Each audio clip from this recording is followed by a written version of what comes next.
Pois te digo que tu és Pedro, e sobre esta pedra edificarei minha igreja. Mateus 16:18. Tu és Cristo, o Filho de Deus. Mateus 16:16. Mas o nosso Deus está nos céus, ele faz tudo de acordo com sua vontade. Os ídolos dele são de prata e ouro, obra das mãos do homem. Tem boca, mas não fala, tem olhos, mas não veem. Tem ouvidos, mas não ouvem, tem nariz, mas não cheiram.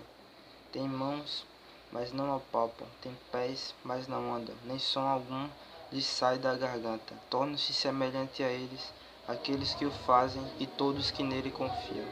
A passagem que eu acabei de ler fica em Salmos 115, versículo 3 até o 8. Nesta passagem, para qualquer cristão, está se referindo à idolatria.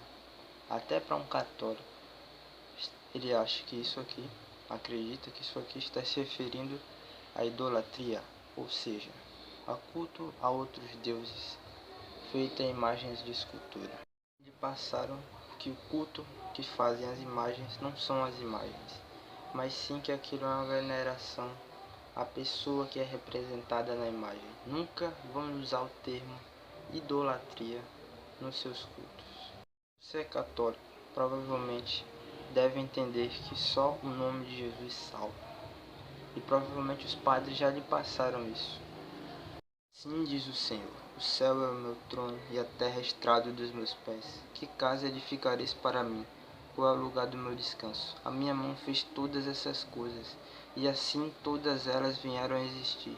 Diz o Senhor, mas darei atenção a este, ao humilde e contrito de espírito, que treme diante da minha palavra. Se você se considera católico, se você é católico, você provavelmente vai ter que aceitar toda a sua tradição. Resumindo, Maria vai ser seu refúgio, Maria vai ser sua esperança, e você pode até entregar a alma para ela. Em 1 Timóteo capítulo 1, versículo 5, nos revela que só há um mediador entre Deus e os homens, Jesus Cristo, homem. João 14, versículo 15 ao 17. Se me amardes, obedecereis aos meus mandamentos. E eu rogarei ao Pai, e Ele vos dará outro Consolador, para que fique para sempre convosco. O Espírito da verdade, o qual o mundo não pode receber, porque não o vê nem o conhece. Mas vós o conheceis, pois Ele habita convosco e estará em vós. Se você é católico, vai ter que aceitar que Maria é o seu consolo. Capítulo 3, versículo 17 e 18.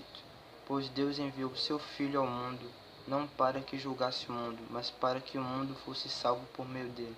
Quem crê nele não é condenado, mas quem não crê já está condenado, pois não crê no nome do Filho unigênito de Deus. E o versículo 19.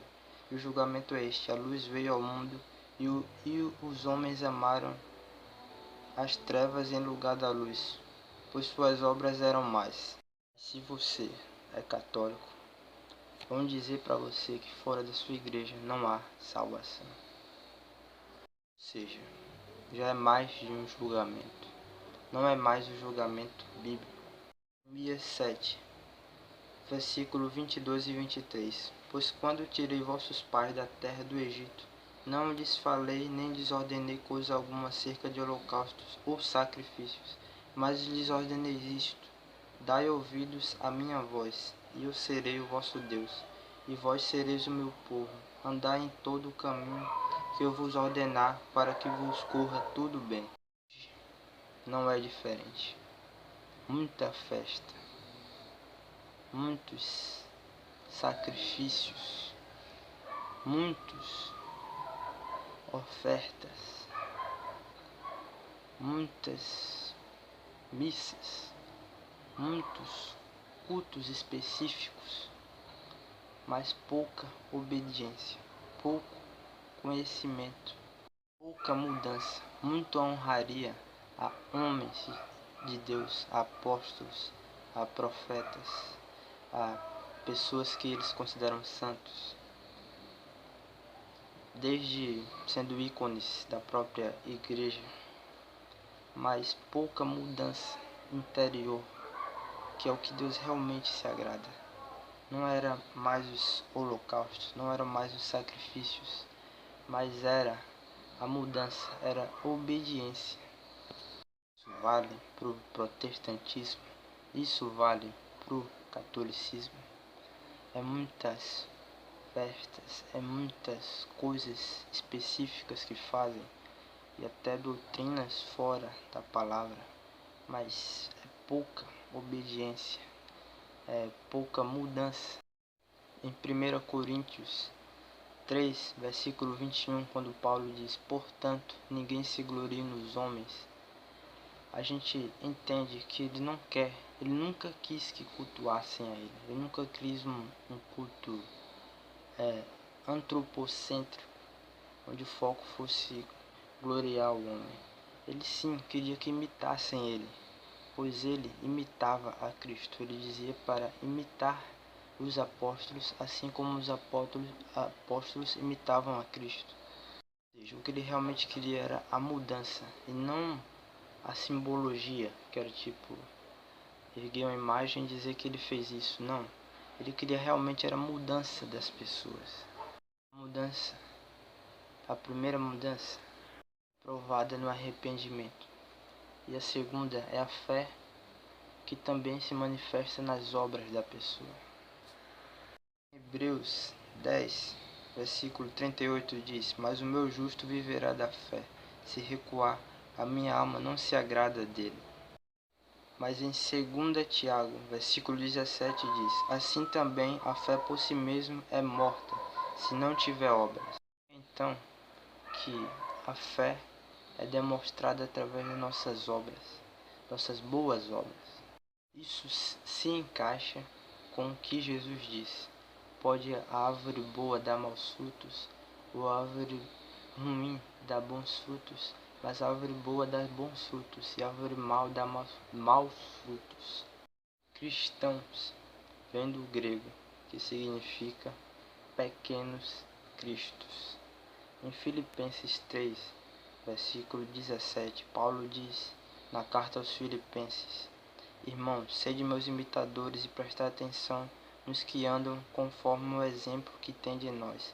Mas no versículo 12 ele diz: não que eu já tenha alcançado, eu que seja perfeito, ou que seja perfeito, mas vou prosseguindo a alcançar aquilo para que também foi alcançado por Cristo Jesus.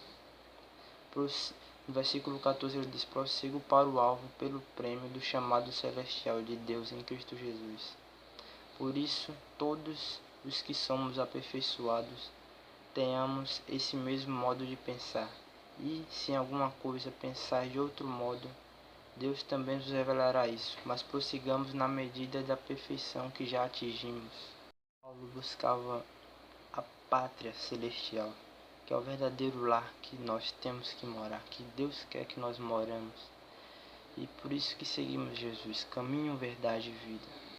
E se a palavra cristãos, que vem do grego, significa pequenos cristos, nem o protestante evangélico, nem o católico, que se considera cristão, que é um pequeno Cristo, não deve brincar com este nome. Tem que realmente ser responsável com este nome, porque ele é um pequeno Cristo na terra.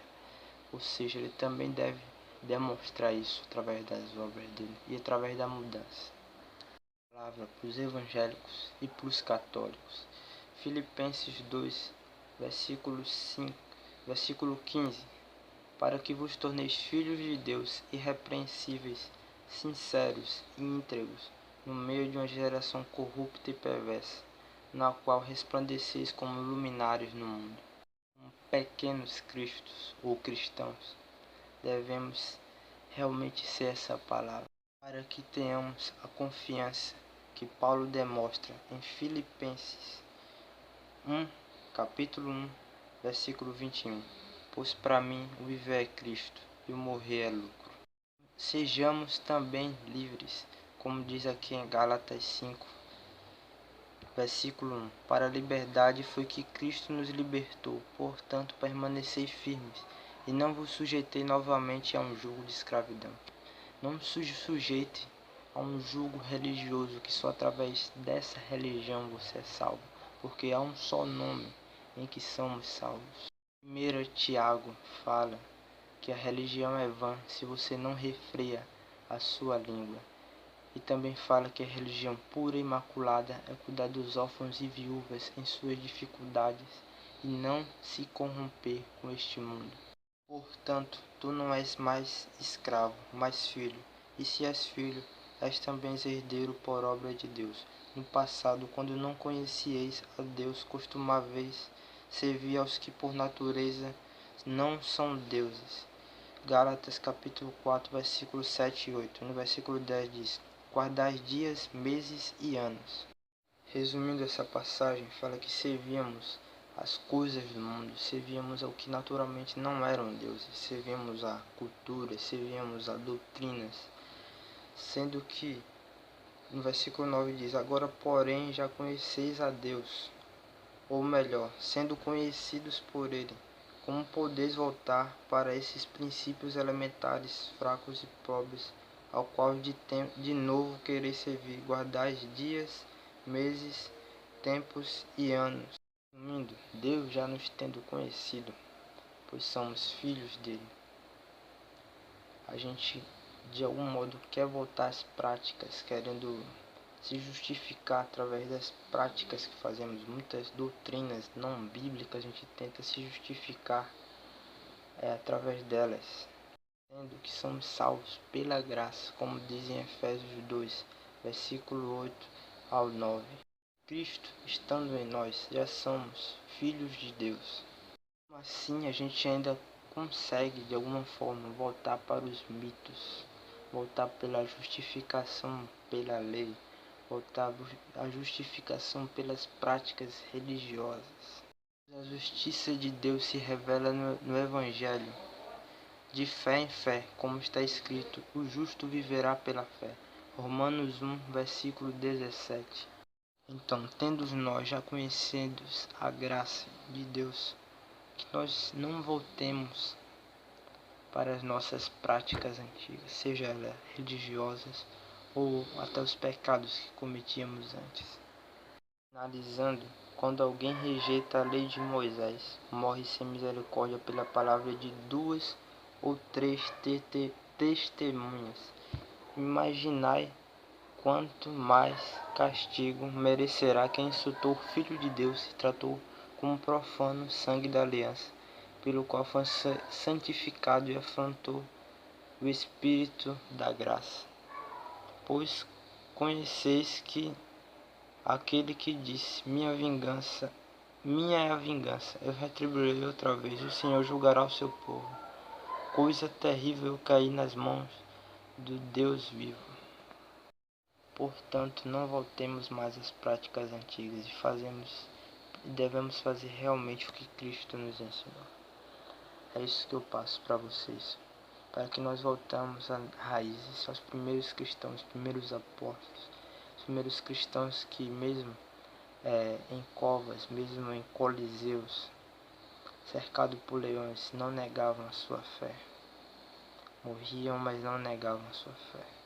Assim também devemos nós voltar a esse primeiro amor e não largar jamais. É isso que eu falo para todos, todos que se dizem cristãos, todos que se dizem pequenos cristos, que voltemos ao primeiro amor e a essa humildade, porque o que veio, o que é perfeito, o que era em parte, já é extinto.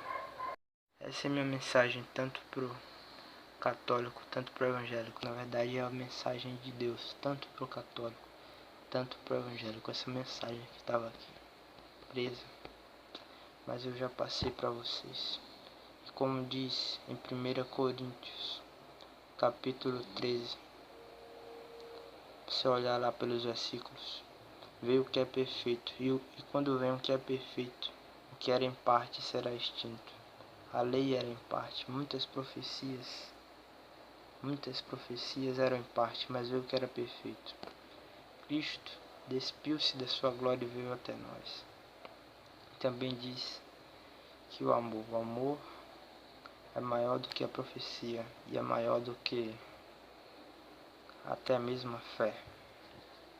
Só que a única maneira de agradarmos a Deus é através da fé. Mas o que é isso? Significa que a gente deve fazer nossas obras com amor. E é isso que todo cristão deve ter.